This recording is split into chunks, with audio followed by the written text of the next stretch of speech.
What is good, guys? I am outdoors again. Something new for a programmer. All jokes aside, for my mental health, don't feel shitty.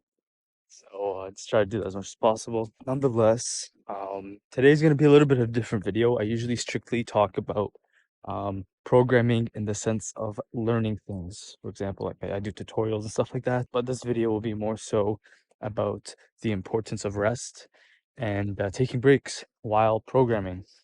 So you may have ridiculed, you're probably ridiculing me for saying that, like, how dare you say that you should take breaks? But I think it's necessary, and it's a necessary part of the programming journey. If you look at almost any industry, for example, self-improvement is mostly known for this. The smartest people tend to be the ones that know how to rest. And if you need common sense and you actually do some research, at times rest is more important than the work itself. Now I know you're probably saying like, what is this guy saying? Like, why do we need to rest? Why do I have to stop breaking? I wanna I wanna code for 12 hours a day and finish my project. Let me just make my argument, okay? And then maybe if you're right, then go on and code 12 hours. But let me make my argument, okay? The idea that coding for 12 hours and working full on for 12 hours is just a total, it's just a myth.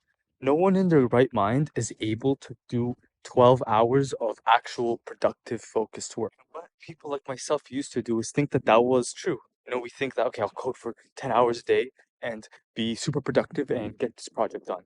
When in reality, okay, in reality, you're more likely to do a lot more work in a more condensed time. For example, coding for 4 hours and then resting than coding for 12 hours. Let me explain.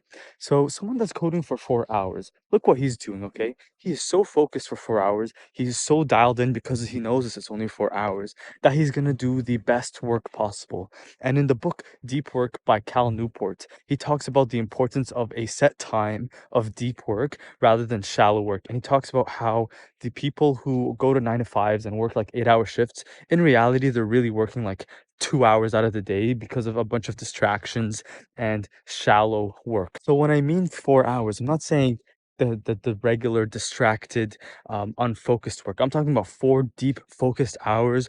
I recently made like a video on this, but it's deep focused work where you're so ingrained. Is that a word? You're so ingrained in the coding space and you're so into the code that you feel like one with the code. I don't know why that makes sense, but if you know, you know. So try it out. Like it was a really big game changer for me. And I noticed that once I started coding for like 4 hours only, it just you feel way more dialed in with the work you're doing. You're much more like focused. Like, do you remember when you had like projects to do in school or an essay, and the day before it's due, you had to like rush it? Like that moment, right, where you had to rush it and are really focused on getting it done. Imagine that every day. Like, imagine how much work you would do if you just had the a limited time of like 3 to 4 hours to work, and that's it. Again, this is what has worked for me, guys. So take it with a grain of salt, seriously. Try it out, see if it works for you. Maybe you're good with 12 hours, but I'm just saying, like, I'm just making the argument of what has worked for me because I've seen both benefits, and I'd rather be well rested and take breaks after my coding rather than be so burnt out and tired of coding that I eventually have to take a break regardless. So that's the argument. Thank you so much for watching, and let me know your argument. Maybe you have a better idea of this or something has worked for you. I'm totally open to that. But yeah, try it out. It's a super underrated skill. Rest is so key. And yeah, thank you so much for watching.